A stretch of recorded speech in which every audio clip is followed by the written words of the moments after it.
Ah, pwede ba? Sarap. Okay, so kunin natin ang ating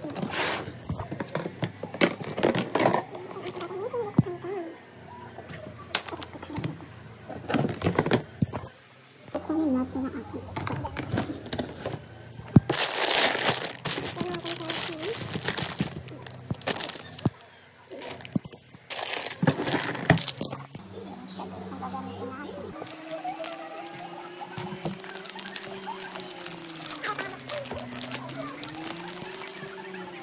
guys, sa ating gelatin, kailangan natin ng 2½ cup. So, ilagay natin dito sa sukatin na natin. Ay, natapon. Ayan, ½ cup. So, isa pa. Isa tayo ng ating lalaki. ½ cup. Para at least hindi masyado maano yung ating gelatin. Yan, mix natin. Yan. Para combine siya gelatin natin. Yan. Pak na lang yan.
Tama.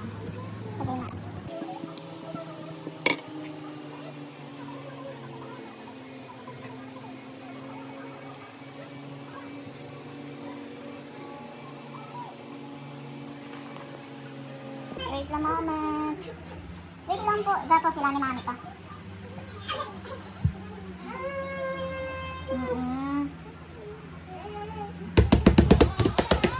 Opo, sorry.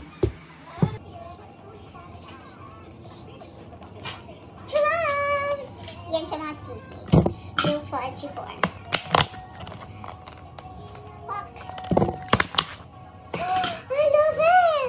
Pandan, gelatin.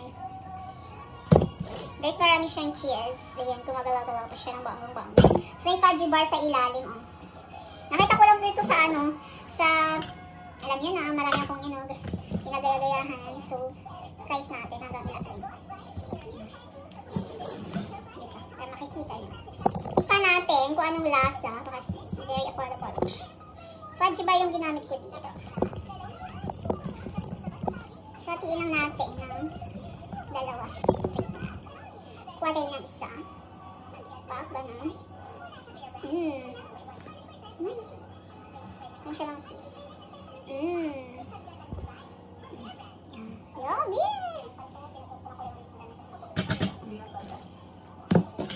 Ito yung mga sis. May cheese siya, tapos ito, gelatin na buko pandan, tapos nilagyan ko ng cornstarch. Tapos sa ilalim, fudgy bar na buko pandan. So, konti lang yung nilagay ko kasi hindi siya masyadong, yung fudgy bar natin masyadong makapal. So, sa taas, may cheese, nilagyan ko siya. Then, yung natira kanina dito. So, nilagay ko. Tikman natin mga cheese. Yeah, kung ano lasa nito eh. Po.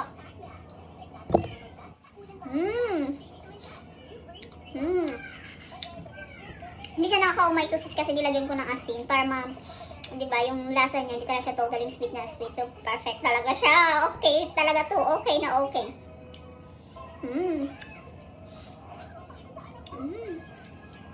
Siguro sa akin, nagdagan ko pa siya ng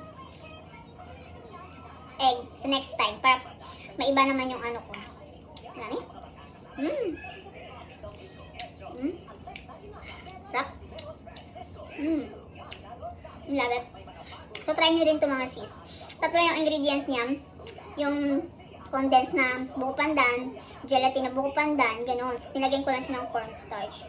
Tsaka ito yung fudgy bar. Next time, ano naman, ibang flavor ng fudgy bar. Sarap. Sarap.